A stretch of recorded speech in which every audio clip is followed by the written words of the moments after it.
From WENY News, this is First Warning Weather. Well, welcome back. Most of today dry across the Twin Tiers, clouds and limited sunshine. Temperatures topping out in the 70s, but unfortunately more rain in the forecast for the overnight period tonight into early tomorrow as we track a cold front moving in from the west and moisture out ahead of it coming up from the south. Those two combined could result in some scattered heavier downpours across our region later on tonight. Not much going on, though, off the Horseheads High School sky cam right now. You can see clouds and limited sunshine out there. But again, we are looking at a flood watch in effect for Chemung and Tioga counties in the southern tier, Tioga and Bradford counties in the northern tier of Pennsylvania. These are the areas that are most vulnerable to flash flooding as we push through the overnight period tonight, just because of all the heavy rain that we picked up in those locations in the last 24 hours. The showers that we're tracking right now, again, coming up from West Virginia, and we also have the cold front that's moving in from the west. So these two systems combined will help result in the showers in our area later on tonight. Have a couple flash flood warnings currently in effect over areas of West Virginia. This rainfall in the process of now crossing over the Pennsylvania Turnpike just to the east of Pittsburgh, and it's headed up through central Pennsylvania and eventually into our area after midnight. And then this cold front will follow with another round of showers and scattered thunderstorms heading into tomorrow morning. So again, these are the reasons why the National Weather Service issuing the flood watch in effect for portions of the viewing area. For the time being, though, nothing more than a sprinkle or a light rain shower early tonight. It's 77 in Elmira. That's the warmest we've been today. 74 in Watkins Glen. 76 the current temperature in Westfield. So let's time it out for you. Again, as we approach midnight, here come the showers and thunderstorms moving in from the south and west.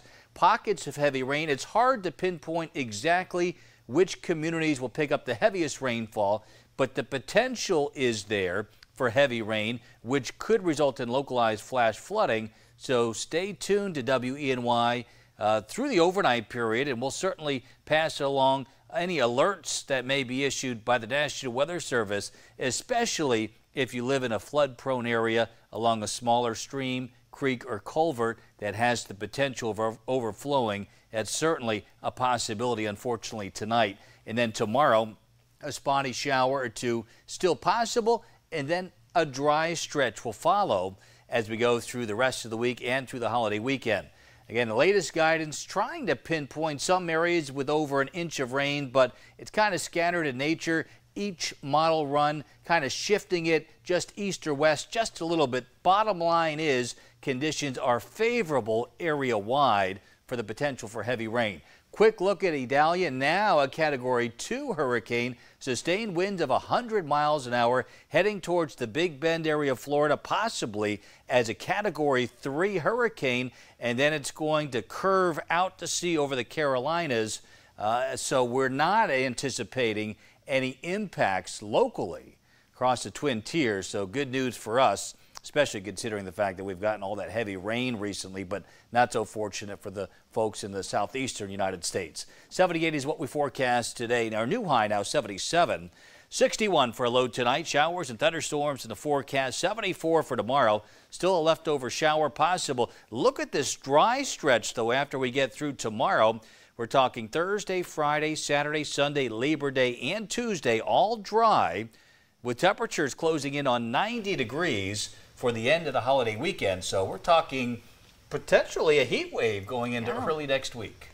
But that's not the case right now for the people in Florida. Joe, we've been following the track of Idalia very closely, and we actually want to bring up a live look right now. This is in Key West at the marker at the most southern point of the continental United States. We've been kind of following this all day. You really start to see the waves picking up in intensity, Joe, as those winds pick up in speed as Idalia now a Category 2. Yeah, and we're expecting conditions here over the Keys to improve moving forward just because the hurricane itself is now farther north up along the west coast of Florida. What we're most concerned about now is the Big Bend area, Tampa, and points to the north.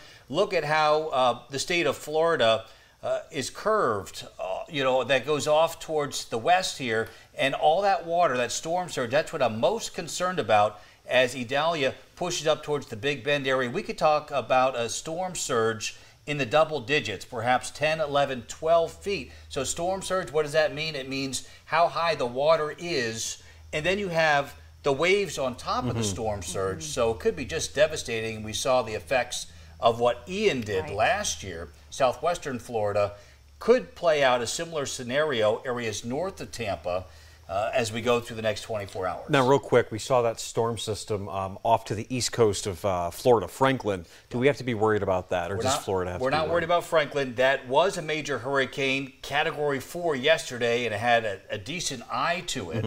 It's going to pass between the United States and Bermuda overnight tonight and continue to weaken as we go through the next 24 hours, staying over the open water. All eyes on Idalia, though, especially over the southeastern United States. But I want to stress, no impacts expected locally across the Twin Tiers. All right. Thanks, Joe. Thank you very much, Joe.